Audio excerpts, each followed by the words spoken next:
few days into camp, Coach, how do you think it's going for your defense thus far? We do a little cut up in our side of the ball, and we call it the good, the bad, the ugly, the green dot, the red dot, and you certainly have some good, some bad, and some ugly. But overall, as Coach has probably talked about several times, I think Coach Dallas just mentioned about special teams. You have more depth than you've had in the past. Year two of a defense is kind of nice because you go out there and kids know where to line up. They know this check. They know this formation, and so you're ahead of some things there. But we got to continue to, as you go through fall camp, just to build that depth, to build that toughness, to build that mentality of, hey, we can't be giving up the ugly. We can't be giving up the bad. We got to make sure we're having green dot, having good plays every snap, and make sure we get it on the ground. And the challenging thing, Coach Kirkpatrick and the offense are doing, making us work every day, and they're stressing us. And he's got some guys over there that are really, really talented, and creating some challenges for the defense, which is good because that's what we're going to see all fall. Blake, you're a guy who likes to put a lot of pressure on the quarterback, do creative stuff to create a lot of confusion for the offense. Talk about that a little bit, what you kind of have cooked up a little bit. Yeah, giving up way too much. Today we had a run period versus pressure, and we're not that far along in camp today, so I didn't really call it pressure. I just called it movement. But no, that's kind of who we are, who we want to be. We want to be attacking. We want to be an aggressive, get after you type defense. Whether that's whether we have to use pressures and movements and blitzes to do that, or whether we can just play our base defense and do that. But we always want to be attacking and really don't sit back on our heels. So that's kind of who we want to be. That's who we want our players to be. That's how we want to coach. Do you create confusion sometimes by not doing a whole lot, by staying in base? I think it can. I think if you look at last year's film and you're thinking you see it coming here and coming there, and 70-80% pressure. And then all of a sudden you look out there and you're not moving it. That's kind of the unusual as you're right now.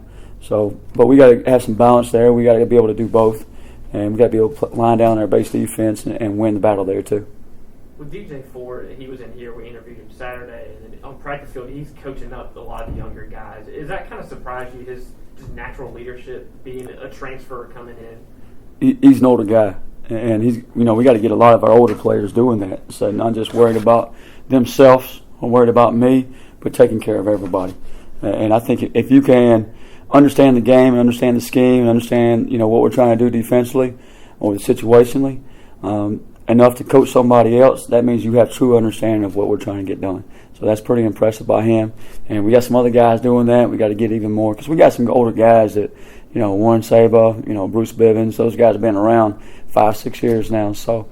We got to get those guys doing the same thing. And sometimes in camp, you get the heat, you get a little bit of a long practice, and kind of get away from that, but we got to get back to that. So it's a great job by DJ doing those things.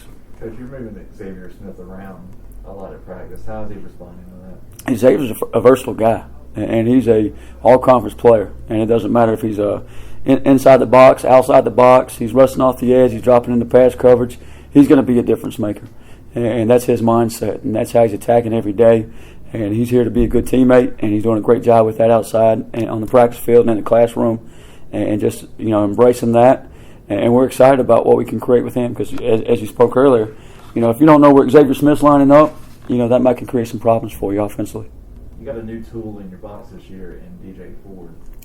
How's that progressing? Yeah, you look over there to the boundary, and not only DJ and Xavier Smith and Nolan Johnson or J-Mac. You got some longer bodies and some pretty good players. So, you may want to look over the boundary and say, that's not maybe we want to go with the football, maybe we want to go with the field. So, DJ's helped create that. Who are some of the guys that you think might be surprise guys that may give you an extra bonus that you may not have expected it?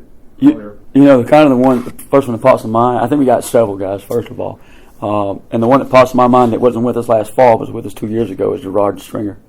Gerard started a bunch of ball games 2 years ago. When I got here, he got hurt that spring, and during the COVID, tore his Achilles there, so he missed. I haven't got to see him on the grass, and he's been very impressive so far. Really, and he's really making Jair Wilson, competing with Jair, pushing him to make better. So I think we got iron sharpening iron there, and those two guys are pushing each other. And then the other guys. Whether it's Aaron Emser stepping up and coming along, D'Angelo McKinney inside doing a good job, Warren Saba as usual Jawan Powell in the back. All those guys are doing, but those guys I kind of expect to do that. Gerard's kind of been the biggest, a good surprise in a good way and really pushing and playing at a first-team level right now. I was going to ask about Aaron. How important is it for him to stay healthy and kind of string practices together? We know his talent. So that's huge, isn't it? And that's the biggest question with Aaron is just can we stack practices and keep him healthy throughout the fall camp? I think as coaches we got to keep that in mind and do that.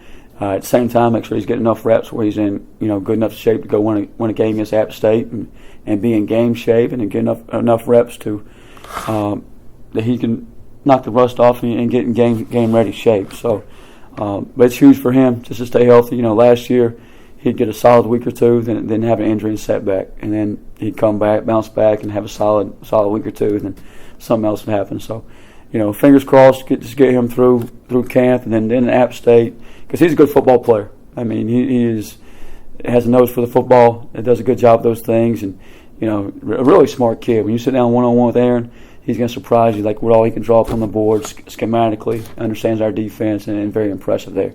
And again, he's an older guy, 6-year player, so anytime you're playing with older guys, you feel really good about some things. Sounds like the defensive line is still developing. You're trying to develop depth and obviously some things there. I mean, what needs to happen up front, you think, to get game ready or get to that point? Yeah, Coach Dow's talked a little bit about our edges, and I think we're kind of coming up with some answers there. Where there's Jeremy Lewis on the edge, Chad Stevens is doing a nice job out there. Xavier can give us another piece out there that could give some offensive problems and a little bit more depth out there as well. To the field, he mentioned Manny and Rick have both done a nice job out there. So you kind of see on paper at least those guys can give you, compared to last year, maybe, hey, we're better there. And then inside, Elijah Morris and D'Angelo are solid. We just got to continue to build depth behind those. Xavier McGiver's got to keep coming along. Deontay Smith, Javen McCray, those guys. And they're getting there. They're still young. They're second-year players. They're going through a hot camp, and that's not easy for big guys. Let's say the hot camp, first day of hot camp today. But they got to keep maturing and keep getting better every day. And I think we talked about this late in the season last year. Was the good thing about those guys? They've not leveled off. They've not hit the ceiling of their talent level. They get better and better every practice, every day. So, and I'm sure may not see it from day to day, but you'll see it over a week's time.